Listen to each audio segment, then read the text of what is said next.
Avatar Frontiers of Pandora is probably the biggest surprise of the year for me, especially when it comes to technical terms.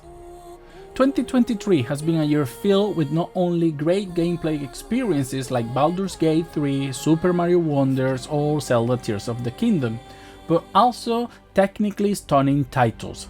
From Dead Space Remake, Resident Evil 4 Remake, Hogwarts Legacy, Jedi Survivor, The Witcher Next Gen, Cyberpunk 2077 to Alan Wake 2 and Spider-Man 2, there is a list longer than a Dragon's Tale of graphically impressive games. Yet, even amid these gems, Ubisoft, alongside Massive Entertainment, bring us Avatar. Initially, the trailer hinted at something not that special, though they had this peculiar quality where the game didn't look very good. Boy, was I wrong. Avatar stands tall among the most visually stunning and ambitious games ever made. It showcases the sheer prowess of the Snowdrop engine and the studio that is also going to be bringing us the upcoming Star Wars Outlaws, which make me very hyped for the game. Bringing the world of Avatar to life couldn't have been an easy task, especially when it's a universe where both the game and story are canon. Everything had to scream technological advancement. Say what you will about the movie's narrative, visually they push the boundaries of what's visually possible with the special effects. The first visual delight in the game, the lightning, is what makes everything pop.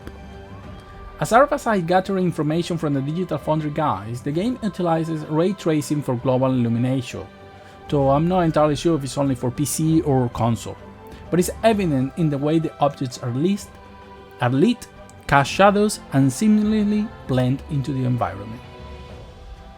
But it's when we step out of that initial bunker that we truly witness the grandeur of this beautiful world. The way light dances around each element, especially the vegetation, giving it a CGI movie-like quality.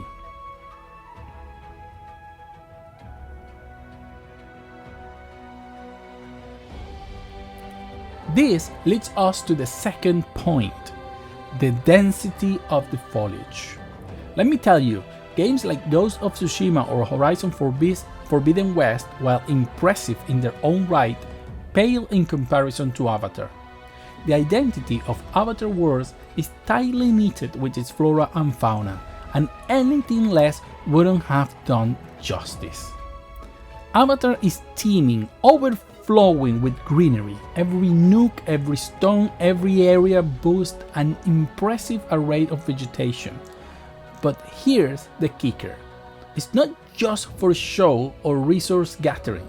It's an integral part of your progression. Vines or leaves aiding your jumps, or even serving as combat element. And when you add the bioluminescent factor during the night, creating an unparalleled spectacle, Avatar just blows your mind.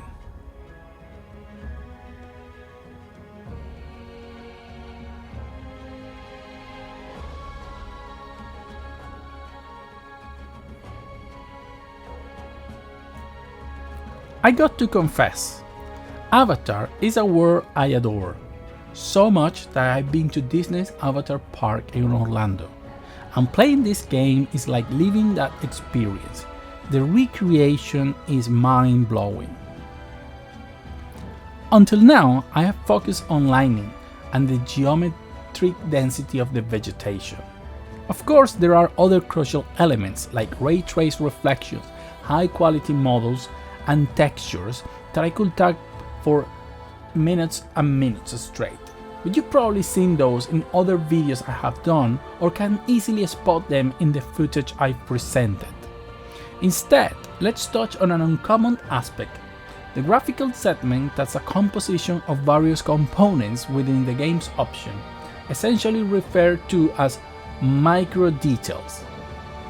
While Avatar's weakest point in my opinion lies in the popping due to the absence of a mesh shader or nanite system for micro-polygonal detail, it compensates with a spectacular array of visual elements and particles, what I dub, or the game dub, as micro details.